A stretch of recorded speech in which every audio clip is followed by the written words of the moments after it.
We're gonna go Like live the now. shirt, by the way. I'm sorry. Like your shirt. No, That's I awesome. appreciate that. Peace, love, intellectual property. I've had a few people. They came up to me at the conference like, "Hey, how can I get one of those shirts?" I'm like, at some point I have to make them for sale, but this is just kind of something that I'm doing right now. Oop. Something just happened. I just lost you there, Yeah, man. yeah. Can you hear me? Can you hear me now? You're Perfect, back. perfect. No, I appreciate the time, man. Hey, it's been a frustrating morning just trying to kind of get things in order. But I appreciate you giving me some time. I know you're kind of traveling and busy, so I'll kind of keep things kind of moving along here. Yeah, I guess no problem at all. for the audience who may be no listening to James for the first time, definitely go check out our interview. We did maybe a longer interview a few weeks back, probably a month or so ago, and James kind of dropped some great jewels in that one. But for the new audience here, can you maybe give us a description of kind of the product Chalkless and what it is that you guys are doing over there at Chalkless? Yeah, happy to do it. First off, thanks for having me again. Had a great time last time. So, so Chalkless, what it is, it's a grip enhancer that's designed specifically to go after the oil that's on your skin. And that oil is what makes things slippery. So we engineered this product to remove that oil, and in doing so, greatly increase the friction you're able to generate between your hands and anything you're grabbing. A ball, a bat, bar, golf club. Big focus for this prior week at the PGA. Not for sure. And one of the great things I love about the product is it's really meant for everyone, whether you're an athlete, whether you are kind of military personnel, whether you're a weekend warrior. Again, it's really meant for everyone, which is a good thing. Let me ask you this, and again, I'm at the Shark Tank Reunion 24 conference, and this is really exclusively for prior Shark Tank guests or contestants, and you were one of those. I think what was it this past season, season 16? It Were you was, on yes. Shark Tank? We aired in November. Okay.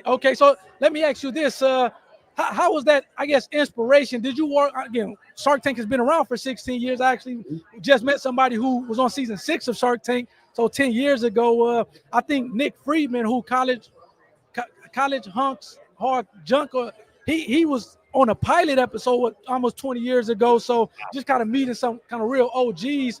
Did you watch Shark Tank kind of maybe back in the day? Obviously you were on it this past season, but was those one of those things that Shark Tank was one of those things that kind of you watch maybe 10 years ago, especially for as sure. Nice. No, I watched it. My kids love watching it. I ended up going to grad school after my chemical engineering degree to get a MBA focused on entrepreneurship. So I always loved watching the Shark Tank episodes just to see what people had put out there for ideas, and also learning for them some of the mistakes that they may have made and were identified, because I feel like that's really where you can, help yourself down the road if you can not repeat issues that others have had. Well, for sure. And then I guess let me ask you this. So how I would imagine that Shark Tank was a big inspiration, like you said, kind of doing entrepreneurship. I know if I recall correctly, it's chemical engineering is the background, correct? So Sure. Shark Tank was a big, I guess, inspiration for you. And obviously, again, being on Shark Tank, but did you ever think that, okay, I'm going to own a business one day based on the Shark Tank episodes that you were watching way back when? Gosh, I wouldn't say that I knew someday I was going to do a business on my own. I wasn't sure what it was going to be or when, but I never thought being on Shark Tank was a possibility. There are tens of thousands of companies every year that want to get on there, some amazing ideas. Yep. So to be able to rise to the top of that group is such an honor that it was a dream that I just never thought it would happen, to be honest. Yeah, never thought. No, I definitely understand that. So then I guess how big, because one of the things that I've kind of been learning just being here yesterday and then today, day 2 of the conference, is how big community is when you're trying to especially grow the business and go to the next level. One guy I was talking to was like, hey, you're not going to do this on your own. It's just kind of almost impossible. So how big is, I guess, community, for you, personally, as well as Chalkless, how big is community as far as kind of growing a business, taking it to the next level, and kind of continuing to push forward or move forward with the company? Yeah, sure. No problem. So I think one of the biggest missing links I've had over the years, because I've come up with all kinds of crazy ideas for decades, none of which really materialized. And a big part of that is I didn't have the right team around me internally, nor did I have the right network, I think, at the time to be able to leverage externally to get feedback quickly. So my objective is to make mistakes as quickly and cheaply as possible and test things in the field. So having places like the local CrossFit gym there, my Rockingham CrossFit, where they were the first place I piloted Chalkless. and being able to go in there and make mistakes in a safe place with people that will give me feedback is invaluable. And local schools and, I don't know, little club sports teams, other business owners to be able to coach me on things that they did wrong has been invaluable. There are so many things that had to fall into place to make this work, and it wouldn't have happened without the people around me. No, that's great. No, I agree with everything that you just said. And we kind of talked about this last time, but just kind of would love to hear your thoughts on it again, as far as just kind of aspiring advice that you would give to entrepreneurs as they kind of look to maybe end up where you are, being on the other side and kind of having a product and looking to grow the company. What advice would you give to those entrepreneurs who are kind of looking at someone such as yourself and saying, okay, I aspire to be there one day? Yeah, no problem. And I'll tell you, I actually had a bunch of people at the PGA show that knew I was on Shark Tank and came up and asked me very, very similar questions. And I mean, you'll be proud of me, David. One of the first things I said is IP is important. I said, you may have the best idea in the world, but if you go out there and just start telling the world about it without getting protection, it's not worth anything. In fact, I almost say be a negative, because you're going to devote a lot of time and effort and money, and someone else is just going to eat your lunch. So without a doubt, make sure whatever it is you've got, if you can secure some IP, make sure you do it. The other thing that I like to do, and I may be more involved than most, is that I like to do everything within my business. Every level, I take out the trash. I do the patent work. Whatever it may be, I like to at least know some amount of everything, so I can better appreciate what people have to do.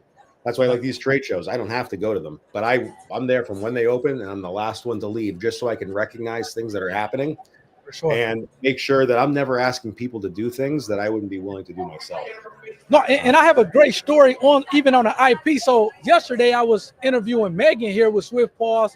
I think she was on a couple seasons ago at Shark Tank, and she was saying how somebody was infringing her product, and obviously you're kind of pissed off initially, infringing the patent. But as opposed to just, she made it into an opportunity where, okay, she bought the product. Like, okay, it's kind of, her product was more so for dogs. This product was for pets and indoors.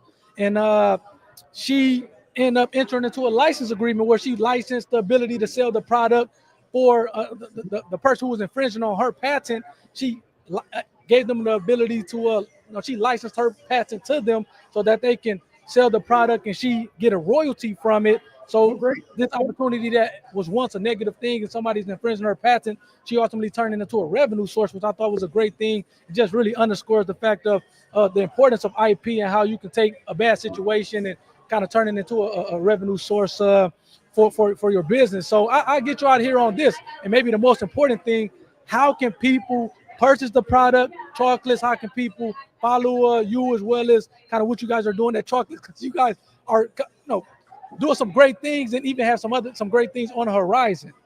Oh, for sure. So chocolates.com, you can purchase directly from us there. We're on Amazon. You can get us Rogue Fitness. We're now on Dick's Sporting Goods, which is really exciting. At Chocolates Grip is our handle across all of our social channels. And I will say the biggest problem we have right now is people learning about the product. That's what it's, product awareness. And we'd appreciate anybody that's tried it. Share the word. Let us know what you think. I would say 99% of the people to try it think it's amazing. They're blown away, especially with the torque tester that we did on the show. We ended up doing about 300 demonstrations over the course of the PGA show this last week.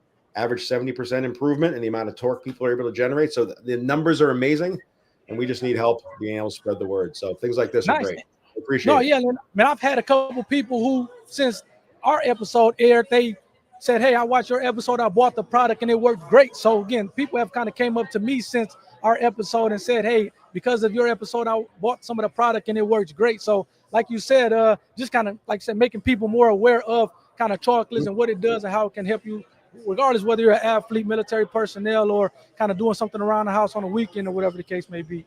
Yeah, we even had people, David, like people like to sew, that came up to us this time. They like it for knitting needles. Like, these are the types of things I never would have appreciated. And some of our best results were actually people with severe arthritis, older individuals with really bad swollen knuckles. When they were doing our torque tester, they could barely generate any force being able to twist because they couldn't squeeze.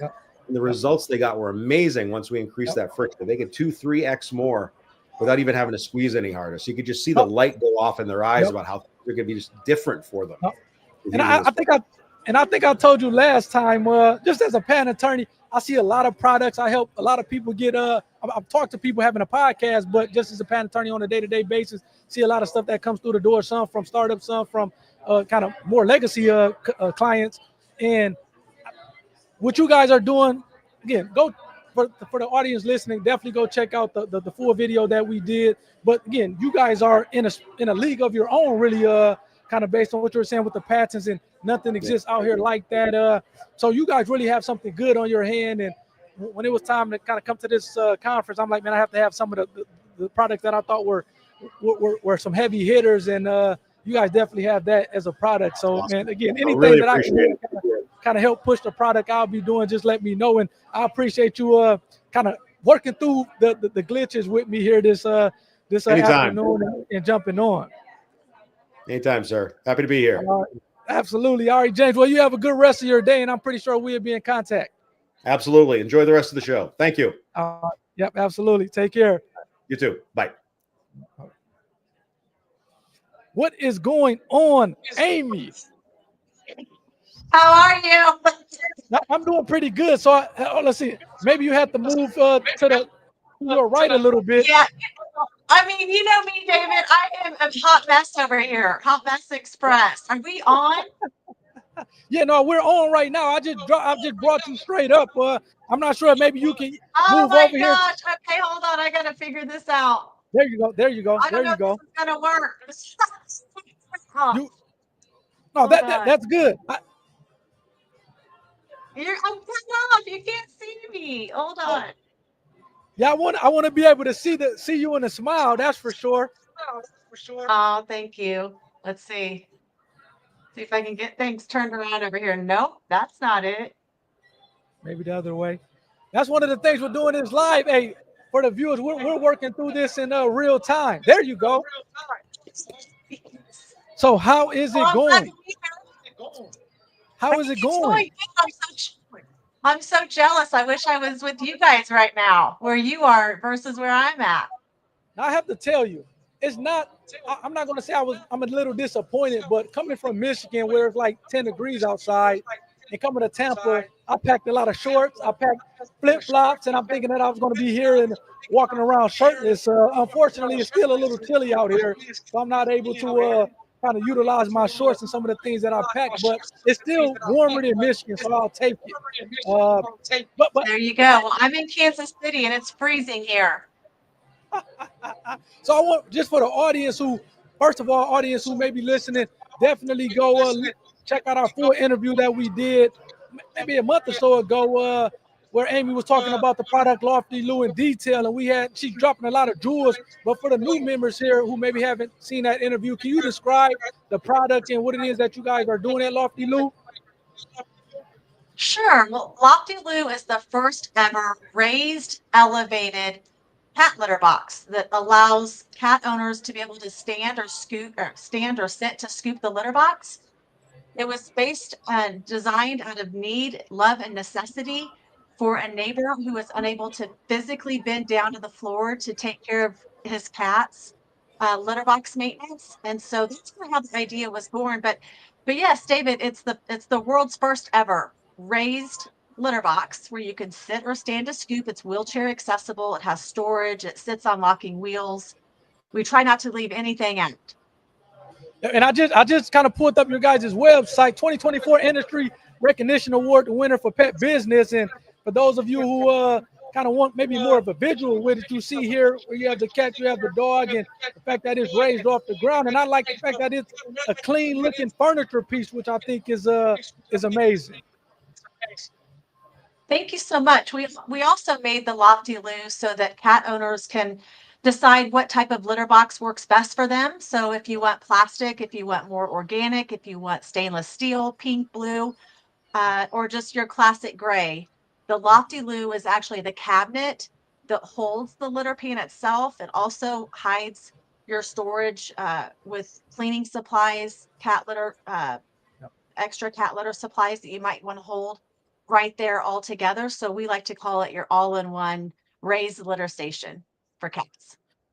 No, now, so I'm here at the Shark Tank reunion conference, here in Tampa, which, and I have to ask you this. How has Shark Tank, because it seems like at some point, everybody has watched an episode of Shark Tank, whether it was 10 years ago, 5 years ago, heck, they've been around for 16 years. I was talking to a gentleman earlier who was on season 6, and one of the speakers today was around when they did the pilot, almost 20 years ago. So Shark Tank has been around for a while. How much has that inspired you to kind of, if at all, to come out, to have your own business, to have your own product? How much has Shark Tank, the show, inspired you for that?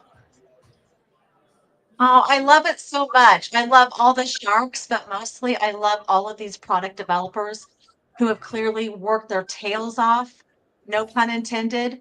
It's a lot of blood, sweat, and tears, resources, a lot of no's, and so it is so inspiring when you're able to see how far these people have came to even be selected to be on the show, the courage and the vulnerability that it takes to showcase their product, and then to be drilled by the sharks. Like, hats on.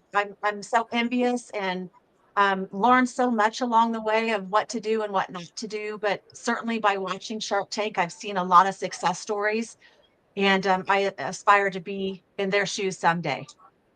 So now let me ask you this. Would you have had an opportunity? Because again, a Shark Tank producer may be watching this and say, hey, we're going to call up Amy to see if she wants to be on the next season of Shark Tank. Would you go on if given that option and pitch your product to the shark? Maybe you're not looking to get an investment at this point, so the answer is no. But I want to ask you, if given the opportunity to go on and pitch your product in front of the sharks and maybe try to get some type of deal, at the very least, it'll be displayed on a national stage. Would you take that opportunity?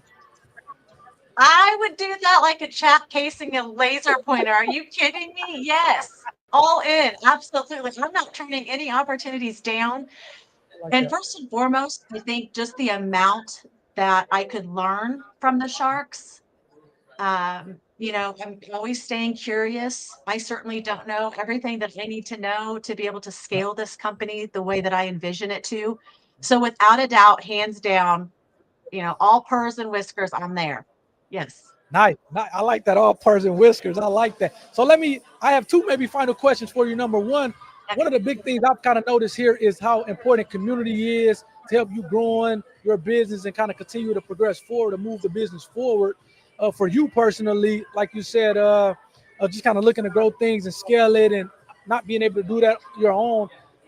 How important is community to you, surrounding yourself with like-minded people who can kind of give you advice here, or maybe pick up the slack in other areas for you in terms of like growing the business of Loftyloo?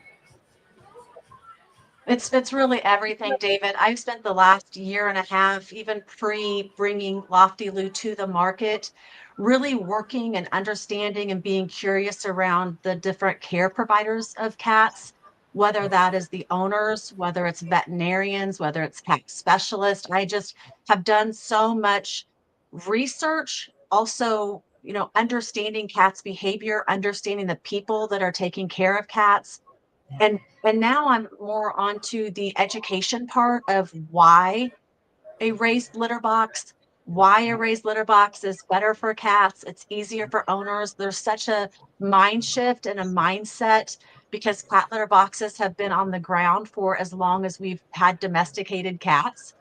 And so we've introduced along the way different product developers of various sorts of litter boxes, whether they're automated um, or not, but there's never been a true elevated. The cat hops up, it's super simple, it's better for owners, they don't have to bend down and crouch. And so really just educating the cat community about the why, but then also giving back. I've learned so much from various cat shelters and the need to keep cats in the home and not sent away to a rescue or to a shelter because the owner can no longer be able to tend to the cat's litter box simply due to mobility issues.